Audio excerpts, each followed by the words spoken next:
Օգոստոսի 7-ին Արմավիրի մարզի ընդհանուր իրավասության դատարանի Էջմիածնի նստավայրում դատավոր Հակոբ Մանուկյանի նախագահությամբ մեկնարկեց Գարեգին II ամենայն հայոց կաթողիկոսի եւ 6 եպիսկոպոսների գործով նախնական դատալսումների առաջին նիստը։ Դատարանի բակում հոծ բազմություն էր հավաքվել։ Մարդիկ եկել էին սատարելու հայրապետին, եպիսկոպոսած դասին եւ հայ եկեղեցուն։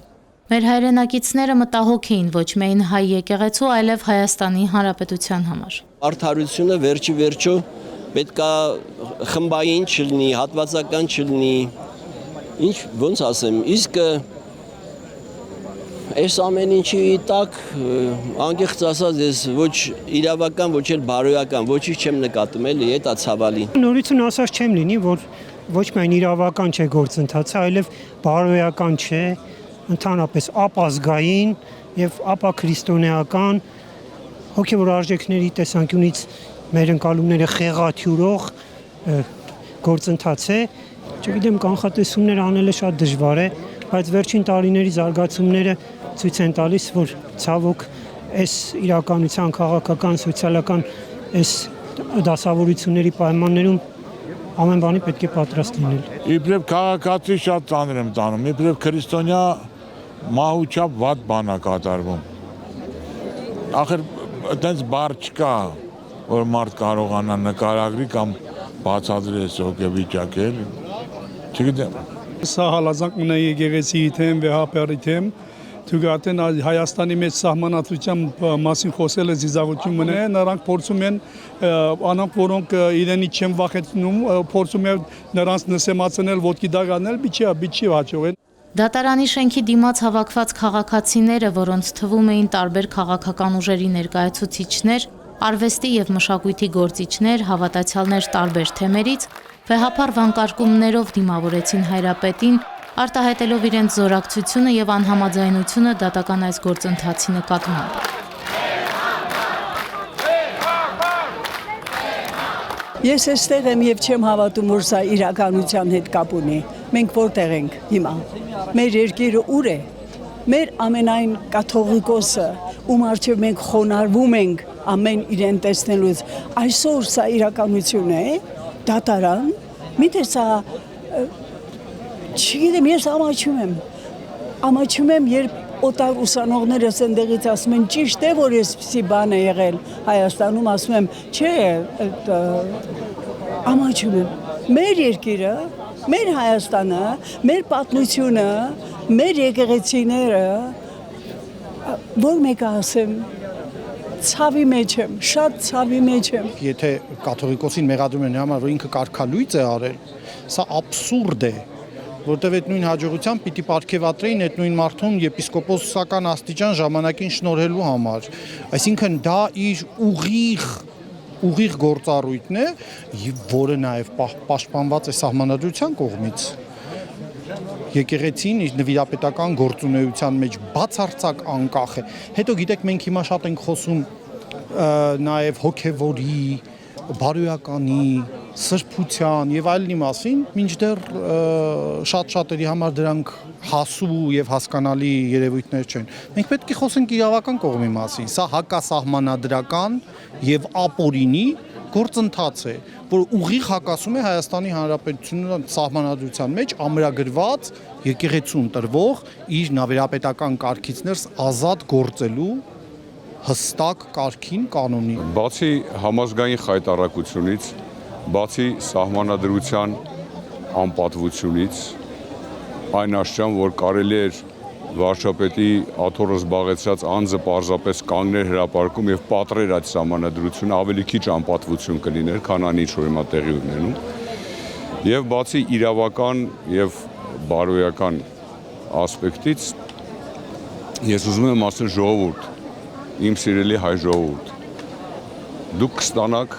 դեռ շատ արհավիրքներ, ոչ միայն սա։ Այնպիսի արհավիրքներ, որ այն ինչ որ մեր վրա եկել եւ անցել է, դա կթվա անցողիկ մի բան, որովհետեւ օծյալի վրա ձեռք բարձրացնող, եկեղեցին անարգող, Աստծու դեմ հակառակության ոգով ելած ազգը, իսկ սա ես համարում եմ, որ ամբողջ ազգի խայտառակությունն է եւ ամբողջ ազգի խարանն է, չի կարող պատահի ինչպես արևն ու անձրևն են տրվում արդարին եւ մեղավորին, այնպես էլ մենք պիտի կրենք այս այլասերվածների արարքները։ Ես սա դիտում եմ հակազգային, հակասահմանադրական, հակաբարոյական ուրեմն արշավ, ոչ միայն հայ առաքելական եկեղեցուն է, որտեղ եկեղեցին ավելին է, քան սովորական եկեղեցին, մեր հայ առաքելական եկեղեցին, մեր գոյության հիմքերից մեկն է, մեր ինքնության կարևորագույն խարիսխը, եւ այսպիսով ըստ էության ոչ միայն այսպես ասեմ կազմաքանդու փորձում են կազմաքանդել հայ առաքելական եկեղեցու հիմքերը, այլև մեր պետականության, մեր ամբողջականության, մեր ինքնության եւ այս թշնամական ձեռագիրը որևէ իրավական, բարոյական, քաղաքական գնահատական, քան թշնամական ձեռագիր ես չեմ կարող տալ։ Մենք ճամփաբաժան եղող իրադարձությունների առաջ ենք, որտեղ ամեն մարդ իր ընտրությունն է անում։ Հանուն Աստծո, Աստծո դեմ, հանուն եկեղեցու դեմ, եկեղեցու մեջ թե եկեղեցու արմատին ինչ որ հարված տավող։ Բայց անշուշտ եկեղեցին Քրիստոսի խորհրդական մարմինն է եւ տեսանելի մեզ համար տկար մարդկանցից միջոցով ինչ որ փորձել նեղել դա այդքանով չի կարող ըստ իս ազդել, որովհետեւ ի վերջո առաջնորդողը Սուրբ Հոգին է։ Բոլորս էլ փոխարինվող ենք։ Բոլորս էլ գնալու ենք մի օր։ Բայց այսօր մեր պարտականությունն է մեր խրամատում կանգնել եւ ասել. ես հավատում եմ Քրիստոսին եւ իմ ուխտը այս պահին այս կերպի մեջ է։ Դատավոր Մանուկյանը նիստի սկզբում հայտարարեց, որ գործի քննությունը կշարունակվի դռնփակ, քանի որ մասնավոր կյանքի, այդ թվում իր մասով հանգամանքներ պետք է հրապարակվեն։ Դատավարական կողմերից բացի բոլոր ներկաները դուրս հրավիրվեցին։ Մոտ 20 րոպե տևած դռնփակ նիստից հետո փաստաբան Արա Զոհրաբյանը հայտնեց, որ ամենայն հայոց կաթողիկոսի գործը կմակագրվի մեկ այլ դատավորի։ Դատավոր Հակոբ Մանուկյանը ինքնաբացարկ հայտնեց։ Նա հանդիսացել է փաստաբան եւ իր ուսումնառության եւ արտոնագիր տալու ժամանակ արտոնագիրը ես եմ հանձնել, բայց իմ անձնական կարծիքով դա բացարկի հիմք չէր, բայց դատավորը հաշվի առնելով, որ դա կարող է կասկած առաջացնել, դատավորը ինքնաբացարկ հայտնեց։ Ես բոլոր դեպքերում դատավորի այս քայլը ողջունում եմ այն տեսակետից, որ ըստ էության նա հրաժարվեց մաս կազմել այս ամոթալի գործընթացի։ Դռնփակ նիստին դատախազությունից 3 ներկայացուցիչ էր ներկա։ Ներկա էր նաև տուժող համարվող Արման Սարոյանը, Մասյացոտնի թեմի նախկին առաջնորդը։ Արման Սարոյանը դահլիճ էր եկել աննկատ դատավորների համար նախատեսված մուտքով։ 2026 թվականի հունվարին ամենայն հայոց կաթողիկոսի որոշմամբ պաշտոնանկ արված եպիսկոպոսը դիմել էր դատարան իրեն պաշտոնում վերականգնելու հայցով։ Արմավիրի մարզի առաջին ատյանի ընդհանուր իրավասության դատարանը որոշել էր, որ Սարոյանը պետք է շարունակի պաշտոնավարել Մասյացոտնի թեմում, իսկ եկեղեցին ըստ դատարանի պահանջի չպետք է խոչընդոտի նախկին հոգևորականի լիազորությունների իրականացմանն ու թեմի ֆինանսական հաշիվների տնօրինմանը։ Ամենայն հայոց կաթողիկոսն ընդառաջ Գերագույն հոգևոր խորհրդի որոշման հայրապետական տնօրինությամբ կարգալույծ է հռչակել Տեր Գևորգ եպիսկոպոս Սարոյանին, որը կանոնական շեղումներով եւ կարգազանց գործողություններով դրժել էր հնազանդության ուխտը։ Եպիսկոպոսին կարգալույծ հռչակելու վեհափառ հայրապետի տնօրինությունը դրվել է մեղադրանքի հիմքում։ Փաստորեն ամենայն հայոց հայրապետը դատարան է կանչվել կաթողիկոսական պարտավորությունները կատարելու համար։ Գործով որպես մեղադրյալ են ներգրավվել նաև Գերագույն հոգևոր խորհրդի անդամ բարձրաստիճան հոգևորականներ Տեր Նաթան arczepiskopos Հովանիսյանը, Տեր Հայկազուն arczepiskopos Նաջարյանը, Տեր Հովնան եպիսկոպոս Հակոբյանը, Տեր Մակար եպիսկոպոս Հակոբյանը, Տեր Մուշեղ եպիսկոպոս Բաբայանը եւ Տեր Վահան եպիսկոպոս Հովանիսյանը։ Արգելվել է նաև ամենայն հայոց կաթողիկոսի եւ 6 եպիսկոպոսների ելքը Հայաստանի Հանրապետությունից։ Այսօր փաստորեն դատավարությունը եւ վեհափառ հայրապետին եւ սրբազան հայրերին մեղադրում են իրենց կանոնական լիազորությունների իրականացման հարցում։ Այսինքն պետությունը իդեմս քննչական մարմնի դատախազության եւ դատարանի ներխուժել է եկեղեցու ներքին կյանք։ Սա արգելված է ինչպես օրենքներով, այնպես էլ միջազգային իրավունքով։ Մայրաթոր Սուրբ Էջմիածնի արտաքին հարաբերությունների եւ արարողակարգի բաժնի տնօրեն Նաթան arczepiskopos Հովանիսյանը համոզված է, որ իրականացվող բռնաճնշումները չեն կարող շեղել հայ եկեղեցուն իր բուն առաքելությունից եւ կանոնական ընթացքից։ Հայաստանյաց առաքելական եկեղեցին Հայաստանում ինչ որ մի կազմակերպություն չէ։ Հայաստանյաց առաքելական եկեղեցին մեր միակ պատմական մշտապես գործող եւ գործելու է եւ իր ազգի ոչ միայն հոգևոր, այլև շատ ազգային տարբեր հարցերի համար իր առաքելությունը շարունակի։ Եվ եկեղեցին ոչ հեծ է, ոչ wellness կենտրոն է, որ կարելի է բոլշևիկյան ձևով կուլակաթափ անել, պետականացնել, նշանակել իրենց կառավարիչը։ Հայ ուզում եմ, որ սա շատ լավ, շատերը գիտակցեն, որ այդպես չի լինում։ Եկեղեցին այն կազմակերպությունների նման կազմակերպություն չէ, եկեղեցին մեր ազգի հոգին է, մարմինը պետությունն է, մարմինը ժողովուրդն է, հոգին եկեղեցին է, այսինքն պետականացնել հնարավոր չէ, այդ բոլշևիկյան իմաստով էքսպրոպրիացիայի ենթարկել։ Լրագրողների հետ ճեպազրույցում անդրադառնալով վեհափառ Հայրապետի եւ բարձրաստիճան հոգեվորականների շուրջ ծավալվող գործընթացներին, Նաթան Սրբազանն արձանագրեց, որ թեմակալ առաջնորդ նշանակելն ու հոգեվորականին այլ ծառայության կոչելը բացառապես ամենայն հայոց կաթողիկոսի կանոնական իրավասությունն է։ Եկեղեցու ներքին կանոնական ինքնավարության եւ ոչ թե հայ եկեղեցու, այլ ընդհանրապես միջազգային կոնվենցիաներով բոլոր կրոնական կազմակերպություններին տրվում է ներքին կանոնական ինքնավարություն, որևէ մեկը չի կարող միջամտել, ձեռնադրել մեկին, չձեռնադրել, կարգալույծ անել, թե չանել, որևէ առաջնորդական պաշտոնի նշանակել, թե չնշանակել։ Այսօր անընդհատ խոսում են նրանք մեր եկեղեցու կանոնադրության 68-րդ կետը, որի տեղ խոսվում է առաջնորդի իրավունքների մասին, բայց չեն հիշում, որ այդ նույն կանոնադրության մեջ շատ ավելի առաջ ամենայն հայոց կաթողիկոսի մասին հատվածում շատ հստակ գրված է, որ ամենայն հայոց կաթողիկոսի իրավունքն է նշանակելու առաջնորդ, փոխելու այդ առաջնորդին։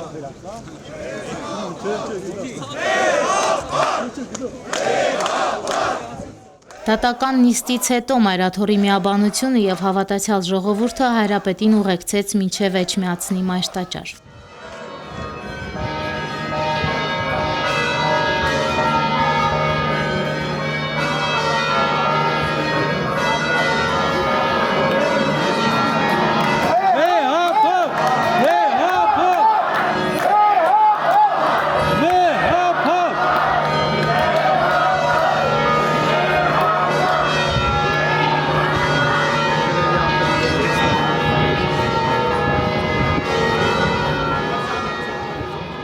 Հավատացյալները մայրտաճարում մասնակցեցին երեկոյան ժամերգության, Հայրապետի հետ աղոթեցին մեր երկրի եւ եկեղեցու անսասանության համար։ Ժամերգության ավարտին վեհափառ Հայրապետն իր օրհնությունն ու հայրապետական պատգամը հղեց ներկաներին։ Մեր օրերում իշխանությունների եւ իշխանական կառույցների կողմից քայլեր են ձեռնարկվում եկեղեցու հեղինակությունը վնասելու, ինքնավարությունը սահմանափակելու եւ եկեղեցին իրենց կամքին հպատակեցնելու, ինչպես եւ քաղաքական ժամանակավոր նպատակահարմարությունների առջև ազգային ինքնության ընկալումը, նվիրական ու սրբազան խորհրդանիշներն ու հիշատակները ձևափոխելու, արդարև եկեղեցու ինքնավարությունը ազգի բարօրության, պետության հզորացման կարևոր գրավականներից մեկն է եղել բոլոր ժամանակներում։ Ցավով ենք անդրադառնում, որ մեր Սուրբ եկեղեցին ու հոգևորականները իշխանությունների կողմից ենթարկվում են հետապնդումների, ապօրինի եւ շինծու քրեական գործերով կալանք ու ազատության սահմանափակումներ են կիրառվել մեր մի շարք եկեղեցականների, ազգային բարերարի եւ ազգանվեր ու եկեղեցասեր անձանց նկատմամբ։ Քիչ առաջ վերադարձանք անհիմն եւ հանիրավի մեղադրանքով նաև մեր եւ Գերագույն հոգևոր խորհրդի անդամ 2 arczepiskopոսի ու 4 եպիսկոպոսի դեմ հարուցված դատավարության առաջին նիստից, որը չկայացավ դատավորի ինքնաբացարկի հայտարարման հետևանքով։ Մենք լի ենք հավատով եւ վճռակամությամբ, սիրելիներ, պաշտպանելու մեր արդար իրավունքները, երաշխավորված ինչպես մեր պետության սահմանադրությամբ, այնպես եւ միջազգային իրավունքների հիմնարար սկզբունքներով։ Այս գիտակցությամբ եւ պատասխանատվությամբ, առանցքն ու հայրենին սիրով մենք շարունակելու ենք մեր տերունապատվեր առաքելությունը, հակառակ բոլոր դժվարությունների եւ արգելքների, քանզի ինչպես Սաղմոսերկուն է ասում, Աստված ապավենն ու զորությունն է մեր, եւ մեր օգնականը մեզ հասած խիստ նեղությունների մեջ, անտարակույս,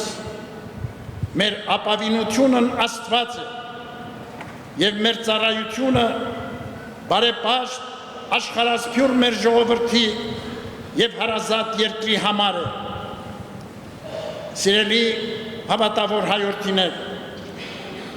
աղոթական համախմբումի այս պահին հայրական սիրով մեր գնահատանքն ենք բերում ձեզ եւ եկեղեցասեր մեր բոլոր զավակներին ի Հայաստան եւ ի Սփյուռս, ազգային ու հասարակական կազմակերպություններին, փաստաբաններին, գիտական, կրթական, մշակութային, քաղաքական գործիչներին, որոնք արկա բարդ պայմաններում հաստատակամությամբ ու նախանձախնդրությամբ զորակցում են մայր եկեղեցուն եւ նրա ազգօգուտ առաքելությանը։ Աննկուն պիտի լինենք եւ միասնաբար համառ ու տևական ջանքեր ներդնենք, որ դադարեն անիրավությունները մեր երկրում, խտրականությունն ու անհանդուրժողականությունը, տարածում չգտնեն չարակամության ու ատելության խոսույթները։ Մենք պիտի համառ ու տևական ջանքեր ներդնենք, որպեսզի հայրենական ու ազգային մեր անդաստանը նորոգվի եղբայրսիրությամբ ու համերաշխությամբ եւ մեր կյանքում գերակայեն ճշմարտությունը, օրինականությունն ու արդարությունը, հարգվեն եկեղեցու դարավոր կարգերն ու ավանդույթները, որ չվիրավորվեն հավատացյալների բարեպաշտական զգացումները։ Հայրապետիս հորդորն է ամենքիդ, լինել սթափ եւ խոհեմ, չտրվել սադրանքների, նենգամիտ խարդավանքների, ամուր մնալ հավատով եւ հույսով, քանզի Աստված բոլոր չարամիտ դժվարություններից ու փորձություններից բարիքները վերհանում իր սուրբ եկեղեցուն եւ հավատացյալ ժողովրդի համար։ Նեղությունների մեջ է նաեւ զորանում մեր հավատքը, դրսևորվում հաստատուն նվիրումը Աստծուն, հայրենիքին եւ եկեղեցուն, անխախտ հավատարմությունը ազգային հոգևոր մեր սրբազան արժեքներին, արտաքին եւ ներքին սպառնալիքների հանդիման ամրապնդենք մեր ազգային միաբանությունը, արդյունավորենք մեր ընթացքը հայրենանվեր ու ազգաշահ գործերով եւ ըստարակյալի պատգամի զորանանք Տիրոջով եւ նրա զորության կարողությամբ։ Հավատում ենք, որ մեր Սուրբ եկեղեցին Աստուծո ողորմությամբ եւ մեր ժողովրդի անսակարկ նվիրումով ու սիրով պիտի հաղթահարի այս նեղությունները նույնպես եւ նոր հաջողություններ ամրագրի իր առաքելության ճանապարհին ի բարօրություն եւ ի պայծառություն համայն հայոց կյանքի։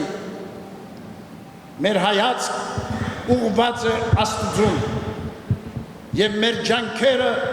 հայրենիքի շինությանն ու մեր ժողովրդի սպասավորությանը։ Թող Աստված օրհնի հայոց պետությունը, անվրդով ու խաղաղ պահի մեր ժողովրդին ի հայրենիս եւ ի սփյուռս, այսօր եւ միշտ եւ հավիտյան։ Շնորհ եւ սեր եւ խաղաղություն դյարն մեր Հիսուսի Քրիստոսի եղիցին ձեզ եւ ընդամենեսյան ամեն։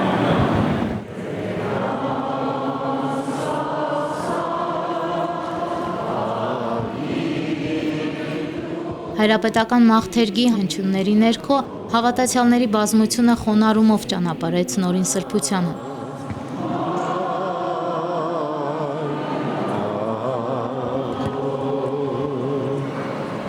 Հավատացյալները ակնածանքով մոտենում էին, ստանալու վեհափառ հայրապետի հայրական օրհնությունն ու սփոփանքի խոսքը։